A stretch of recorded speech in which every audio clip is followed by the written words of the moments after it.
Hey, Phil Davidson with MarineMax Coco. This black beauty is a 2025 260 SLX Outboard from Sea Ray. Just look at her. Come on, let's go inside. The inside, there's soft corners everywhere. There is vinyl everywhere. Even on the stainless steel handles, they're all vinyl wrapped, and you can see they're blind screwed into place, so there's no exposed screw heads anywhere on the interior of this boat. Beautifully finished. The seats are custom finished, flip up bolsters. They have stainless levers for sliding and swiveling the seats, and if you turn it,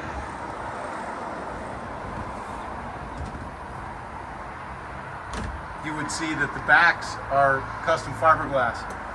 Up top, this is the coolest top in the industry. This entire top articulates down, so when it comes down flat. So you can continue underway, get out of the weather, or put the boat top down and go under a bridge.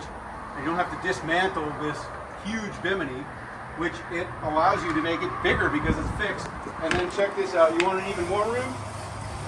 Open it up, now you extend that shade all the way on your sun pad on the back, which now is your shade pad. Under that shade pad, massive amount of storage. This is the 260 SLX from Sea Ray. Beautiful boat. Come down to MarineMax Coco and check it out.